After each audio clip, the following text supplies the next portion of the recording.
Namhlanje bezishubile iskimu sami. Nangu uPhoshoko wavele wavumbuka. Yazi wavumbuka uPhoshoko wahamba waya ka-Ivy. Makafika laphana uthola uRayman. Ivy kiyo tlatla onalema le Kgopane. Lucky enough, Ivy managed to see Phoshoko, right? And then from there she tried by all means to keep Kgopane busy and distracted from noticing Phoshoko.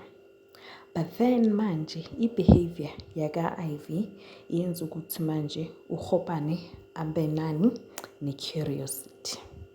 Fine again, eventually uMrs. Kgomo manje noPhoshoko sebayakhuluma ekamereni. uMrs. Kgomo uzonikeza uPhoshoko into yokuphuza. Uyambuza ukuthi hayi wena ubatlang mo because of no yana Kgopane o batla high and low, right? Phoshoko tells Makgomo, you know what, I am tired of hiding. I can't take it anymore. I just want to live my life. And that angers uMakgomo. Guys, uMakgomo is gelekece. Umgulukudu ngiyantshela. Nangisakaphuzisa uPhoshoko. Hayi mina bengicanga ukuthi amanzi nje. How next thing nangu uPhoshoko manje sekayafeinta. Hayibo ufeintile kusho ukuthi uMakgomo umfakele something ngaphakathi. Hayi ke then from there nangu uMakgomo uPhoshoko uyazama ukuthi ashaye uMakgomo so that azokhona uku-escape. Hayi ke uMakgomo yena uvele waba namanye amandla. And then from there wakhona ukuthi ayenzeni avele anke Phoshoko amore mofatsi. Nangisekabopha Phoshoko umbophela phansi yambopha lapha uyambopha. Yo uMakgomo yazi ngisasho namanje ngithi umgulukudu. Guys ningakhohlwa ukuthi ningilandele. Ningakhohlwa ukulandela le channel lena.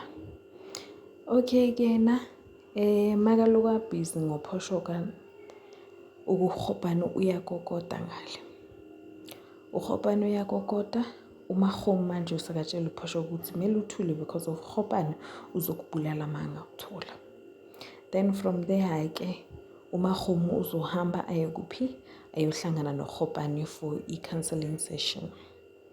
uKgopane akafuni ukuthi bahlangane e-ofisini no-Ivy ufuna ukuthi bahlangane kuphi e-ofisini.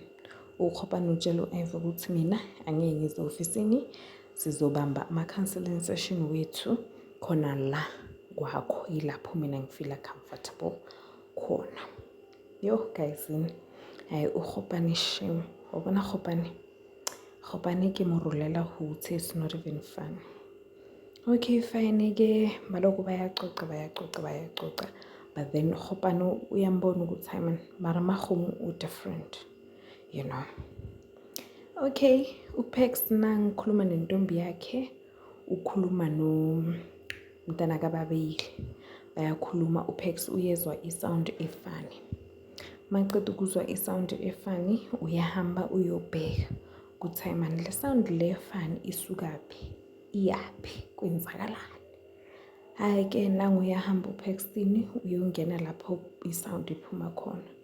Makafika ngalo uPex uthola ukuthi hayibo umngani wakhe uPhoshoko sekamangile manje uPexini. Guys sisazoshuba kunini silindele le storyline. Ningakhohlwa guys ukungilandela.